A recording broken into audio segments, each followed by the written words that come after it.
शांति, नमस्कार।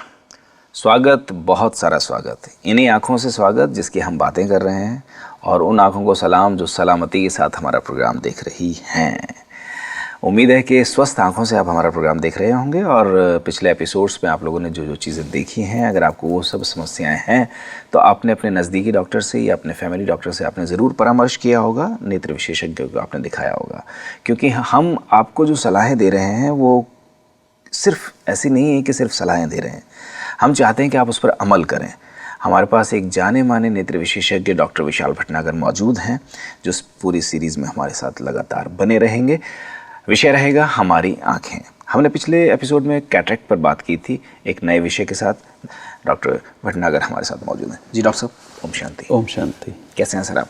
जी बहुत अच्छा है, और दर्शकों को भी बहुत बहुत शुभकामनाएं। पिछली बार सर हमने कैटरेक्ट पर बात की थी जी। मेरे पास कुछ मेल्स आए हैं, हालांकि मैं उनको पढ़ इसलिए नहीं पा रहा हूँ क्योंकि अभी वो विषय चलने के हैं, क्योंकि कुछ डायबिटीज़ से जुड़ी हुई चीज़ें उन्होंने पूछी हैं। तो जब उस पर विस्तार से चर्चा करेंगे ज़रूर हम इनको शामिल करेंगे। उसी में उनके सवालों के जवाब भी दे दिए जाएंगे।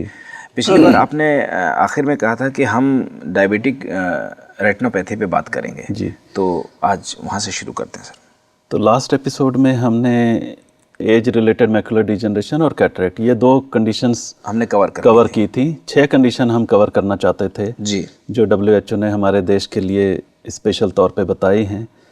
तो उनमें से 2 हो गई थी। अभी आज हम कुछ और कंडीशंस के ऊपर बात करेंगे, क्योंकि ये 6 कंडीशंस ऐसी हैं कि जो 75% प्रिवेंटेबल और ट्रीटेबल हैं। ये हमें याद रखना है कि इनमें से अगर सही समय पर निदान हो जाए तो विजन लॉस प्रिवेंट भी हो सकता है, ट्रीट भी हो सकता है।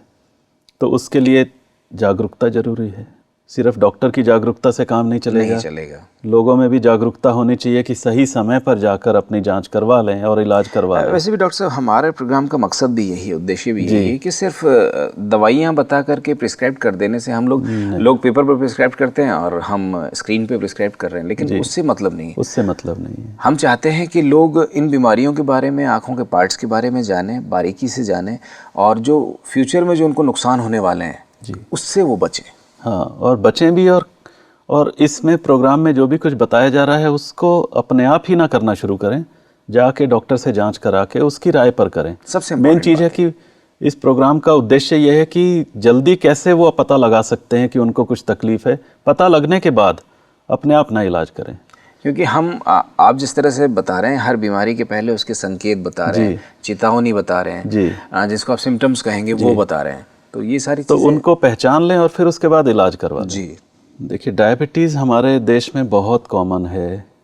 एक बार और प्रोग्राम में चर्चा हुई थी कि इतनी ज़्यादा कॉमन है हमारे देश में डायबिटीज़, जिसको आम भाषा में मधुमेह कहते हैं, कि WHO के पास कोई चारा नहीं था कहने के अलावा कि भारतवर्ष जो है वो डायबिटीज़ के मामले में वर्ल्ड लीडर है। इतनी पॉपुलेशन हमारी डायबिटीज़ से ग्रस्त है और बढ़ते जा रहे हैं समय अनुसार, क्योंकि खान पान की अव्यवस्था या रेगुलर एक्सरसाइज की कमी, जो भी कहें, मानसिक तनाव, कुछ भी कारण हो, डायबिटीज़ के कई कारण हैं जो हम बाद में कभी देखेंगे, लेकिन उससे डायबिटीज़ बढ़ती जा रही है। और कुछ समय अगर डायबिटीज़ को हो जाए शरीर में अपना घर बनाए हुए, तो ऐसे चांसेस बहुत ज़्यादा हो जाते हैं कि ऐसे मरीज को डायबिटीज़ का असर आँखों पर आना शुरू हो जाए और किडनी पर आना शुरू हो जाए। तो ये आँखों पे जो असर आता है वो डायबिटीज़ की एक कॉम्प्लिकेशन है समय अनुसार, और ये इस कारण से होती है कि डायबिटीज़ आँख की जो छोटी खून की नलियाँ हैं उनको ख़राब करता है। उनको ख़राब करके ऐसा कर देता है कि उनके अंदर छोटे छोटे छेद हो जाते हैं, जिनसे वो लीक करने लगती हैं खून को बाहर। तो खून भी बाहर आ जाता है, और खून के साथ साथ खून के अंदर जो प्रोटीन घूम रही होती हैं वो भी बाहर आ जाती हैं। तो प्रोटीन जो बाहर आती हैं वो आँख के पर्दे के ऊपर, रेटिना के ऊपर पीले पीले निशान छोड़ती हैं, और खून अगर पूरा का पूरा बाहर आ गया तो खून तो दिखाई देगा हमें, जैसा इस फोटो में हमें दिखाई दे रहा है जी कि इतना बड़ा खून का धब्बा आँख के अंदर ये जमा हुआ है जी। और ये ऑप्टिक नर्व है, और यहाँ पर ये मैकुला है। मैकुला में देखिए पीले पीले निशान जो हैं, ये सारे के सारे प्रोटीन डिपॉजिट के कारण हैं। तो ये डायबिटिक रेटिनोपैथी है। ये सब वेन्स जो पंक्चर हो चुकी हैं, जो हाँ, जिनमें छेद हो चुके हैं, उनके कारण हुआ है ये। ओके। हाँ, इसको माइक्रो एंजियोपैथी कहते हैं जी। मेडिकल टर्म में। एंजियोपैथी मतलब ब्लड वेसल की बीमारी और माइक्रो मतलब छोटी ब्लड वेसल्स की बीमारी। तो ये जैसी आंख में हो रही है वैसी किडनी में हो रही है ना। और किडनी की बीमारी से डायबिटीज़ के ज़्यादातर लोगों की मृत्यु होती है। लेकिन क्या है कि किडनी की जो माइक्रो एंजियोपैथी हो रही है, जो ब्लड वेसल की प्रॉब्लम हो रही है, वो तो हम देख नहीं सकते, लेकिन आँख की हम देख सकते हैं। हमने एक एपिसोड में देखा था कि कुछ ऐसे हमारे पास औजार होते हैं जिनसे हम आँख का पर्दा देख सकते हैं। तो उस पर्दे पे जो हमें दिखाई देता है हूबहू वैसा ही हम समझ सकते हैं कि वो किडनी में भी हो रहा होगा। तो जितना सिवियरिटी आँख के अंदर दिखाई देगी उतनी सिवियरिटी हम कह सकते हैं कि किडनी में भी होगी। तो इतना ही मतलब मरीज के लिए जानलेवा सिद्ध हो सकती है ड्यू टू डायबिटीज़, है ना। डायबिटीज़ का भी पता लगा सकते हैं, ब्लड प्रेशर का भी पता लगा सकते हैं, और भी कई बीमारियों का पता लगा सकते हैं आँख के द्वारा, क्योंकि आँख एक विंडो है छोटी ब्लड वेसल्स को देखने के लिए। शरीर में और कहीं हमें छोटी ब्लड वेसल्स नहीं दिखाई देती, केवल आँख में दिखाई देती हैं। तो वहाँ से बाकी शरीर के अंगों पे क्या उनका असर हो रहा है वो हम देख सकते हैं। तो ये माना जाता है कि 55 साल से ऊपर की उम्र के लोगों में करीब करीब 3% लोग, 3% लोगों में डायबिटिक रेटिनोपैथी किसी ना किसी अनुपात में जरूर मिलती है। और डायबिटीज़ 2 टाइप की होती है, टाइप 1 डायबिटीज़ और टाइप 2 डायबिटीज़। टाइप 1 डायबिटीज़ वो है जिसमें इलाज के लिए हमें इंसुलिन इंजेक्शन लेना पड़ता है, और टाइप 2 डायबिटीज़ वो है जिसमें इलाज के लिए गोलियों से काम चल जाता है। ये ज़्यादा कॉमन है, कई गुना ज़्यादा कॉमन है टाइप 2 डायबिटीज़। इन केसेस में टाइप 2 डायबिटीज़ में करीब 22% लोग किसी न किसी उम्र के किसी न किसी पड़ाव में डायबिटिक रेटिनोपैथी से ग्रस्त होंगे ही होंगे। ऐसा सर्वे के द्वारा पता लगाया गया है।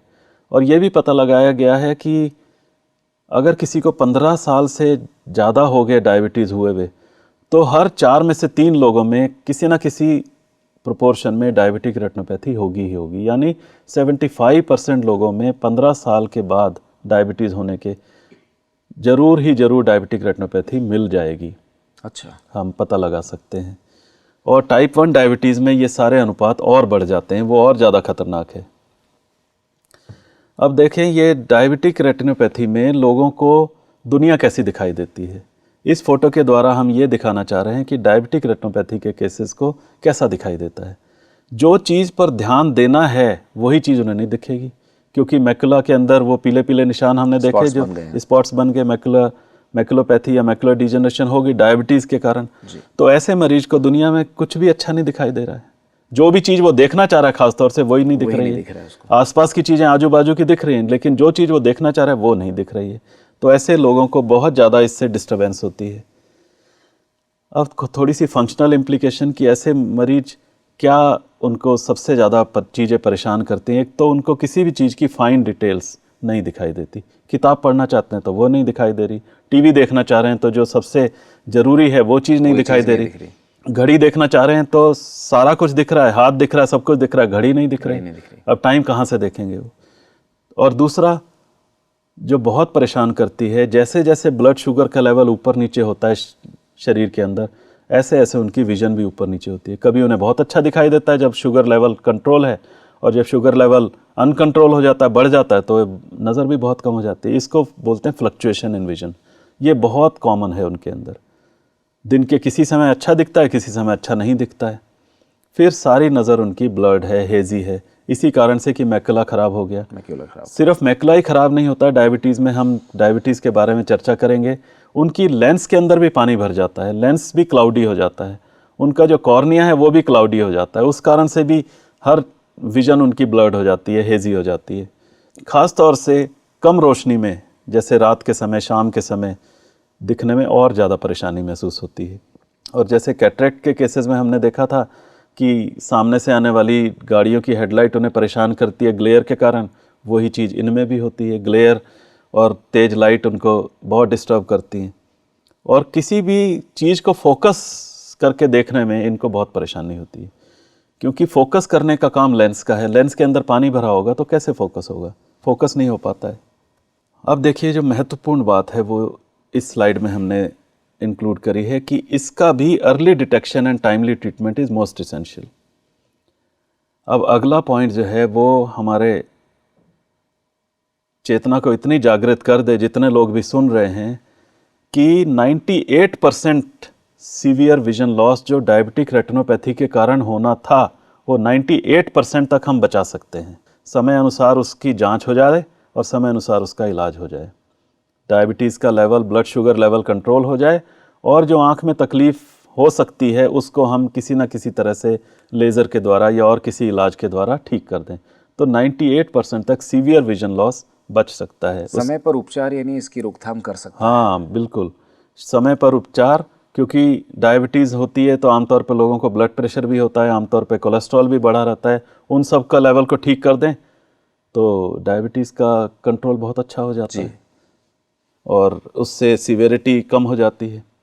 तो अगली कंडीशन जो मैं आपके द्वारा दर्शकों को बताना चाहूँगा वो है ग्लोकोमा, जिसको साधारण भाषा में, आम जनता की भाषा में काला मोतिया कहते हैं। दोस्तों मैं यहाँ पर एक बात थोड़ा सा बताता चलूँ कि ग्लूकोमा जिसकी हम बात कर रहे हैं, काला मोतिया की, उसकी आम चर्चा नहीं है लोगों में, शायद उसको ज़्यादा पता भी नहीं है क्योंकि उसके सिम्टम्स बहुत आसान नहीं होते हैं, उसके चिन्ह बहुत आसानी से नज़र नहीं आते हैं, इसलिए लोगों में उसकी जागरूकता नहीं है, लोग उसके बारे में बहुत ज़्यादा नहीं जानते हैं। मेरी आपसे अपील है कि इस चीज़ को जो डॉक्टर साहब बताने वाले हैं उसको बहुत ध्यान से देखें, और न सिर्फ देखें समझें बल्कि आप अपने आसपास लोगों को जागरूक करें और इस चीज़ को आगे पहुंचाएं। यही हमारा उद्देश्य भी है और यही आपका मकसद भी होना चाहिए। जी डॉक्टर साहब। तो ये एक ऐसी बीमारी है काला मोतिया, इसमें होता क्या है वास्तव में कि हमने एक शुरू में चर्चा की थी, शुरू के एपिसोड में, कि आँख के अंदर एक ऐसा स्ट्रक्चर है जिसको सीलियरी बॉडी कहते हैं जी। वहाँ से आँख का फ्लूइड जिसको एक्वस ह्यूमर कहते हैं वो कंटिन्यूसली बनता रहता है, 24 घंटे बनता रहता है, क्योंकि उसका एक बहुत इंपॉर्टेंट मकसद है बनने का। आँख का जो लेंस होता है उसकी अपनी ब्लड वेसल्स नहीं है, उसकी अपनी कुछ उसको नरिशमेंट जो चाहिए ऑक्सीजन और ग्लूकोज के रूप में, वो उसको मिलने के लिए अपनी ब्लड वेसल नहीं है, तो उसको ऑक्सीजन और ग्लूकोज देने के लिए ये फ्लूइड कंटिन्यूसली बनता रहता है। ना सिर्फ इसको देता है बल्कि कॉर्निया के भी अंदर की सतह को ये ऑक्सीजन और ग्लूकोज देता है, एक्वस। तो ये कंटिन्यूसली बनता रहता है, और बनने के बाद जब इसने अपना काम कर दिया, यानी लेंस को और कॉर्निया को ग्लूकोज और ऑक्सीजन दे दिया, तो अब इसको ड्रेन हो जाना चाहिए, आँख के अंदर से निकल जाना चाहिए। अच्छा। तो वो आँख के साइड से निकल जाता है, जिसको एंगल ऑफ एंटीरियर चैम्बर बोलते हैं, ट्रेबेकुलर मेशवर्क बोलते हैं, वहाँ से ये निकल जाता है। अब कुछ कंडीशन में ऐसा हो जाता है कि ये जो निकलने वाला प्रोसेस है, यानी जहाँ से उसको निकलना चाहिए ट्रेबेकुलर मेशवर्क में कुछ छोटे छोटे छेद होते हैं, वो छेद बंद होने शुरू हो जाते हैं उम्र के साथ। तो बहुत आउटलेट्स जो हैं छोटे छोटे छेद हैं, उनको ट्रेबेकुलर मेशवर्क कहते हैं। तो वो छोटे छोटे छेद उम्र के साथ साथ 40 साल के बाद उनके अंदर कुछ ना कुछ ब्लॉकेज होने के कारण वो छेद छोटे हो जाते हैं। ब्लॉकेज होने का कुछ खास कारण? हाँ, बस नहीं, उम्र के साथ कुछ ना कुछ प्रोटीन डिपॉजिट होती रहती है, वो हो जाते हैं। कुछ लोग इसके लिए ज़्यादा प्रोन है कि उनके अंदर ज़्यादा ब्लॉक हो जाता है, तो बन तो रहा है नॉर्मल लेकिन पूरा निकल नहीं पा रहा है, तो वो आँख के अंदर ज़रूरत से ज़्यादा समय तक रहता है और नया एक्वस और बनता रहता है। उसके कारण आँख के अंदर प्रेशर बढ़ जाता है, आँख की आईबॉल टाइट हो जाती है जी। अब इस बढ़े हुए प्रेशर, नॉर्मल प्रेशर आँख का रहता है 12 से 14 मिलीमीटर मरकरी। अब अगर प्रेशर बढ़ जाए, 25 हो जाए, 22 हो जाए, 24 हो जाए, तो धीरे धीरे ये प्रेशर आँख की नर्व के लिए और रेटिना के लिए बहुत घातक होता है, ख़ास तौर से नर्व के लिए। इस बढ़े हुए प्रेशर से नर्व जो है, नर्व के सेल्स की डेथ होनी शुरू हो जाती है, वो अपना धीरे धीरे डैमेज होनी शुरू हो जाती है, और इसी तरह से रेटिना के भी जो अंश हैं उनकी भी डैमेज होनी शुरू हो जाती है। तो रेटिना जो सबसे सेंसिटिव पार्ट है, जहाँ पर इमेज बनती है, वो ख़राब हो गया, और नर्व जो उस इमेज को ब्रेन तक ले जानी थी वो ख़राब हो गई, तो नज़र कैसे रहेगी? तो और ये इतना धीरे धीरे होता है कि इसका पता ही नहीं चलता, लोगों को इसका पता ही नहीं चलता, कोई ऐसे सिम्टम नहीं। अगर प्रेशर 30-40 हो तो सिर दर्द हो, लेकिन प्रेशर 20-22-24 रहता है, रहना चाहिए 12-14, लेकिन रहता है 20-22-24। तो 20-22-24 में इतना ज़्यादा सिर दर्द वगैरह नहीं होता है जितना, जिससे कि मरीज को पता चले कि मुझे कुछ गड़बड़ है। प्रोसेस बहुत स्लो होता है, बहुत स्लो है, को पता ही नहीं चलता है कि एक खास तौर से एक खास जो चीज़ पता चलती है वो ये है कि चश्मे का नंबर बार बार बदलता है। किसी को 40 साल के आसपास में अगर बार बार चश्मे का नंबर बदले, यानी अभी चश्मा चेक कराया, चश्मा लगाया, 2-3 महीने बाद उससे भी अच्छा नहीं दिखाई दे रहा, फिर बदलाया, फिर 2-3 महीने बाद वो भी अच्छा नहीं काम कर रहा है, तो ये बहुत स्ट्रॉन्ग इंडिकेशन है। मैं दर्शकों से बार बार अपील करूंगा कि अगर किसी का 40 साल से ऊपर की उम्र है और उसका चश्मे का नंबर बार बार बदल रहा है तो कृपया जाके अपने आँख की जांच करवाएं, प्रेशर चेक करवाएं, काले मोतिया की पूरी जांच करवाएं। सब कुछ नॉर्मल निकले तो बहुत अच्छी बात है, लेकिन जरा भी कुछ अबनॉर्मल निकले तो उसका इलाज करवाएं। तो भी डॉक्टर साहब, एक आपने बहुत अच्छे सिम्टम्स बताए कि 40 साल के बाद अगर लगातार आपका नंबर बदल रहा है तो बहुत इंपॉर्टेंट है मतलब है कि आपको इमीडिएट जाके चेकअप करवाना चाहिए, क्योंकि और कोई सिम्टम इसमें होते नहीं है। साइलेंट किलर है जी। ये नज़र का साइलेंट किलर है, तो इसलिए कुछ ऐसी चीज़ें जो कि इम्पॉर्टेंट हैं। और इस प्रेशर के कारण आँख की नर्व खराब हो जाती है जब ये कुछ साल हो जाते हैं इसको। तो इसमें भी सबसे इम्पॉर्टेंट जो गुर है, जो सबसे इम्पॉर्टेंट राज है नज़र बचाने का, वो यही है कि early detection and proper treatment. जी। 40 साल से ऊपर के लोगों में बहुत ज़्यादा कॉमन है और 55 साल से ऊपर के लोगों में 8% लोगों में ग्लोकोमा होने के चांसेस हैं। 8%। जैसे डायबिटिक रेटिनोपैथी 3% में था, जी। कैटरेक्ट 30% में था, तो काला मोतिया 8% में। लेकिन कैटरेक्ट 30% में था, उससे इतनी घबराहट नहीं होती है क्योंकि मोतियाबिंद का एक बार ऑपरेशन कर दिया दोबारा नज़र आ जाती है, परमानेंट लॉस नहीं हो रहा है। लेकिन इसके अंदर तो लॉस जो है वो परमानेंट है। 8% लोगों को अगर परमानेंट लॉस ऑफ विजन हो जाए तो सोचें कि कितना नुकसान हो गया हमारे देश का। और अगर किसी के फैमिली में किसी फर्स्ट डिग्री ब्लड रिलेटिव यानी भाई या बहन, हाँ, उनमें अगर किसी को या माता पिता उनमें किसी को है अगर ग्लोकोमा, तो 8 टाइम्स मोर चांसेस हैं इस शख्स के ग्लोकोमा होने के। अब इसके रिस्क फैक्टर में देखें तो वही चीज़ें हैं जो हम पहले भी देख चुके हैं कि अगर किसी को बहुत ज़्यादा रिफ्रैक्टिव एरर है यानी हाई मायोपिक्स को ये ज़्यादा होता है, किसी को डायबिटीज़ होने से, या अगर किसी को बार बार एक तरफ के सिर का दर्द होता है जिसको माइग्रेन कहते हैं, उनमें ज़्यादा होने के चांसेस हैं। किसी को आँख में ऐसी चोट लगी जिससे आँख का स्ट्रक्चर बिगड़ गया तो ग्लोकोमा होने के चांसेस हैं। सोते सोते कई लोगों को इतनी तेज़ खर्राटे आते हैं और उसके बाद एकदम सांस कुछ सेकंड के लिए रुक जाती है। वो सांस रुकने से ऐसा होता है जैसे कि 2, 4, 5, 10 सेकंड के लिए सांस रुक गई, फिर हड़बड़ा के वो उठते हैं। इसको बोलते हैं स्लीप एपनिया। सोते सोते एकदम सांस ही आनी बंद हो गई। तो जिनको ऐसा आने की संभावना रहती है उनको भी ग्लोकोमा होने के चांसेस ज़्यादा होते हैं। पुरुषों में ये ज़्यादा देखा जाता है। और कॉर्टिकोस्टेरॉइड्स, वही ग्रुप की दवाई जो कैटरेक्ट करती है, वही ग्रुप की दवाई बहुत ज़्यादा ग्लोकोमा के लिए भी हाई रिस्क फैक्टर है। ओके। अब ये देखिए, जैसे हमने देखा कैटरेक्ट के पेशेंट्स को दुनिया कैसी दिखाई देती है, हमने देखा डायबिटिक रेटिनोपैथी को कैसे दिखाई देती है, ग्लोकोमा के केसेस को कैसे दिखाई देती है। उसको दुनिया एक छोटे छेद के थ्रू दिखाई देती है, जैसे कि टनल विजन हो गया। अच्छा। उसका आसपास का विजन लॉस हो गया। जैसे हमने देखा डायबिटिक रेटिनोपैथी में सेंट्रल विजन लॉस हो रहा था, लेकिन इसके अंदर आजू बाजू का विजन लॉस हो गया। सेंट्रल विजन तो थोड़ा बहुत ब्लड है, जो ग्लोकोमा के कारण थोड़ा बहुत ब्लड होता है, लेकिन आजू बाजू का विजन पूरा चला गया। इसको बोलते हैं टनल विजन। इसका क्या नुकसान है उनको कि चलते फिरते उनको सामने का तो दिखाई देगा और साइड का नहीं दिखाई देगा, तो चलते फिरते इधर उधर टकराते फिरते हैं ऐसे लोग। यहाँ से चल रहे हैं तो उन्हें टेबल रखी हुई है साइड में, वो दिखाई नहीं देगी। सामने जो खड़ा है वो तो दिखाई देगा, लेकिन साइड में टेबल रखी है वो नहीं दिखाई देगी, उससे टकरा जाएंगे, साइड विजन लॉस हो गया। दरवाजे से निकलना चाह रहे हैं, दरवाजे की एज नहीं दिखाई देगी, बार बार सिर टकराएगा उससे या बाजू टकराएगी। तो ग्लोकोमा के बारे में मरीज को क्या परेशानी होती है ये हम देखते हैं इसमें स्लाइड में, फंक्शनल इम्प्लीकेशंस ऑफ ग्लोकोमा। एक तो सबसे महत्वपूर्ण बात, सबसे पहली बात कि अर्ली स्टेजेस में उसे पता ही नहीं चलता कुछ फंक्शनल इम्प्लीकेशन, क्योंकि उसे पता ही नहीं क्या हो रहा है। तो ये एक साइलेंट डिसीज़ है। जब तक बहुत देर हो जाती है ना, तब कुछ पता लगना शुरू होता है। और सबसे इम्पॉर्टेंट है जो उसको है, जैसे मैंने बताया कि उसको साइड विजन ना होने के कारण इधर उधर टकराना, बम्पिंग ओवर ऑब्जेक्ट्स। जी। दरवाजे से निकल रहा है तो बार बार सिर टकरा रहा है, कई बारी तो बार बार सिर में चोट लग रही है इसी कारण से, या पैरों में चोट लग रही है टेबल वगैरह से टकराने से। और एक जो महत्वपूर्ण बात है वो है कि कमरे की लाइट जो चेंज होती है, कभी इंडोर और आउटडोर, कमरे के अंदर कुछ लाइट है और बाहर कुछ लाइट है। हम लोग तो जो नॉर्मल आइज़ हैं वो एकदम से एडजस्ट कर जाते हैं, कुछ क्षण के अंदर ही एडजस्ट कर जाते हैं। ऐसे लोगों को अंदर से बाहर जा रहे हैं या बाहर से अंदर आ रहे हैं, तो वो उस कंडीशन को एडजस्ट करने में बहुत टाइम लगता है। तो ये भी एक अर्ली सिम्टम समझ सकते हैं अगर कोई इतना विजिलेंट हो। और ब्लड विजन तो है ही है ग्लोकोमा में कई कारणों से, और इनमें भी लाइट के चारों तरफ हेलो दिखाई देना, क्योंकि वही लेंस के अंदर पानी इसमें भी भरता है जैसे कैटरेक्ट में भरता है।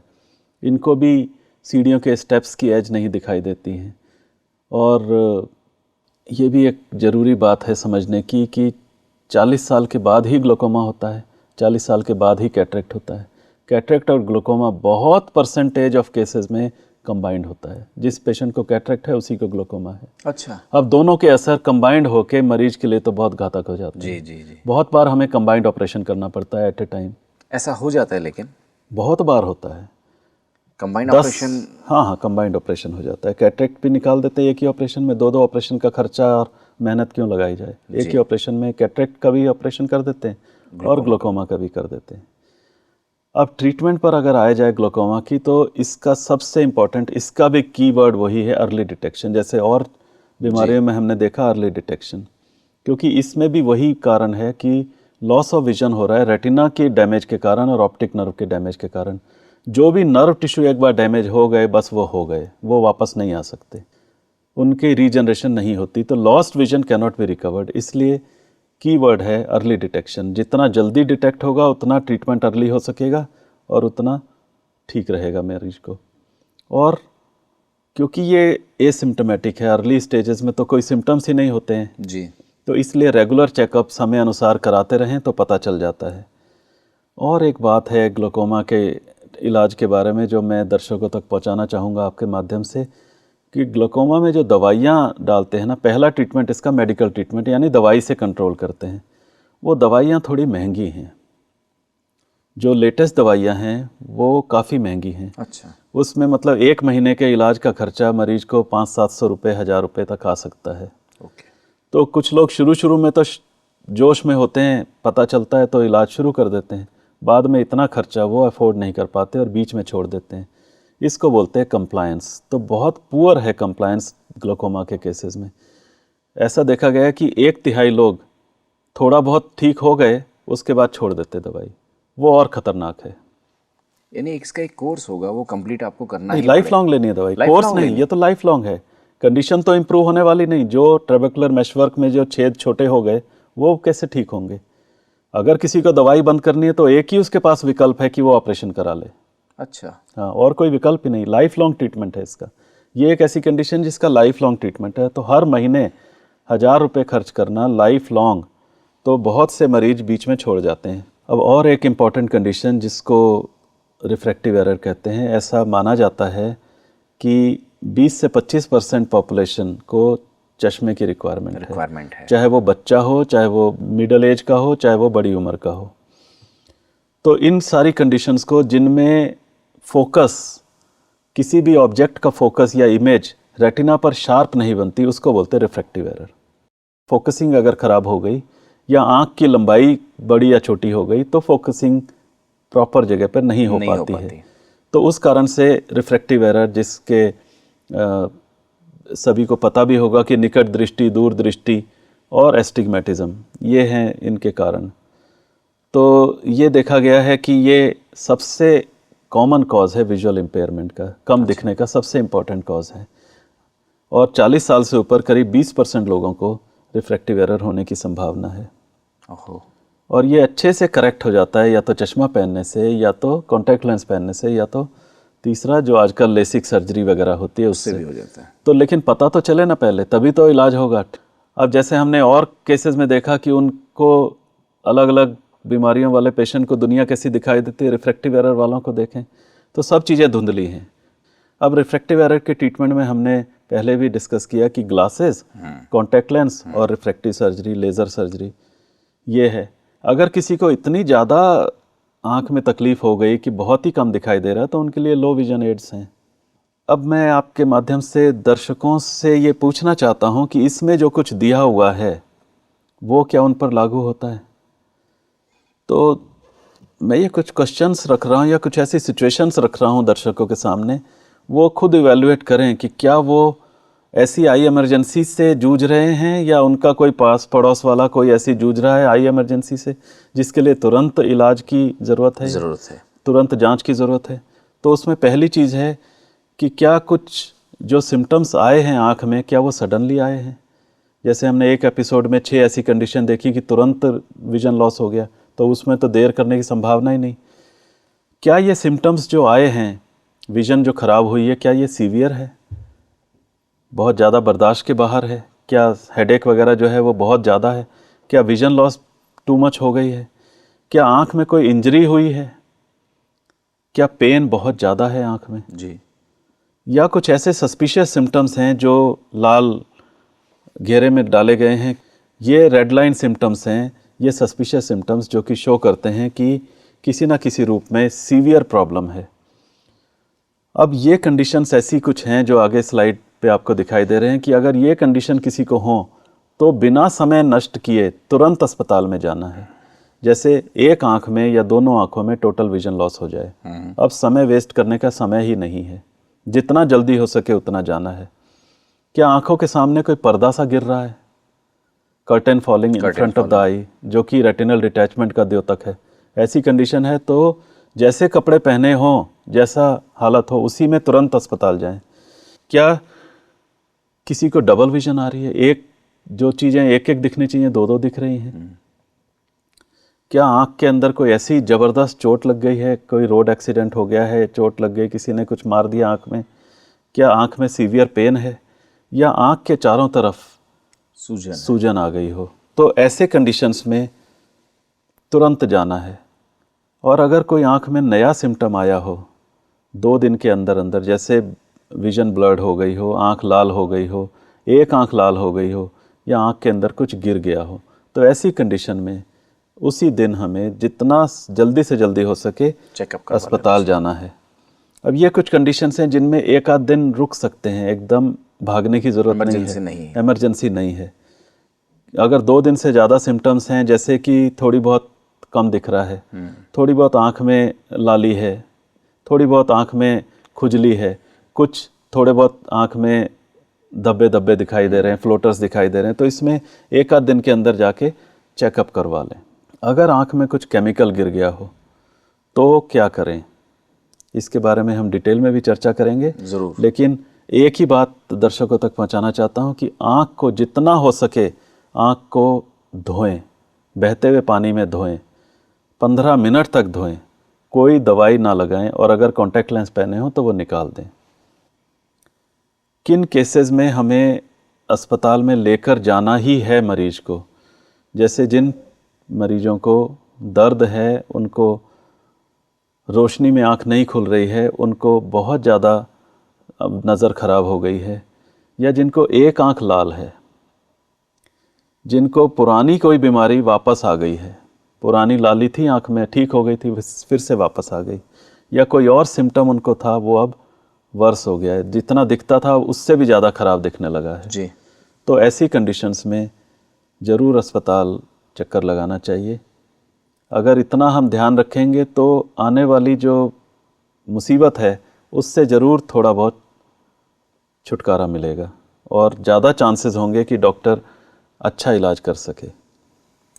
दोस्तों, इंसान की ज़िंदगी में भागदौड़ तो लगी हुई है, और जब भागदौड़ करता है तो उसकी इंजरीज़ भी होती हैं, बहुत सारी और दूसरी परेशानियां भी होती हैं, कभी चोट लग भी जाती है, कभी हमारी गलती होती है, कभी किसी और की गलती होती है। लेकिन ये शरीर है और इस शरीर को बचाना हमारा काम है। अब चूंकि हम बात कर रहे हैं आँखों की, तो आँखें तो और भी ज़्यादा इम्पॉर्टेंट होती हैं। तो आँखों पर हम लोग ग्लासेस लगाते हैं या फिर कोई और चीज़ पहनते हैं तो वो प्रोटेक्ट करती हैं, वो ज़रूर हमारी सुरक्षा करती हैं। लेकिन उसके बाद भी कुछ कुछ चीज़ें ऐसी होती हैं कि जो, जैसे अभी डॉक्टर साहब ने बताया कि जलन हो रही है, आंखें लाल हो गई हैं, हेडेक हो रहा है, सूजन आ गई है, इन सब को बिल्कुल भी आप अवॉइड ना करें, बल्कि आपको उस तरफ ज़्यादा ध्यान देने की ज़रूरत है। जैसे ही वक्त मिलता है आपको तुरंत आप आई हॉस्पिटल जाएँ, चेकअप करवाएं, डॉक्टर का परामर्श लें, और बिना परामर्श के कोई भी ड्रॉप लेकर के, कोई भी ऑइंटमेंट लेकर के मेडिकल स्टोर से ख़रीद करके आप बिल्कुल भी न डालें, क्योंकि ये सेहत की बात है। अभी इतना ही। Take care. ओम शांति। ओम शांति।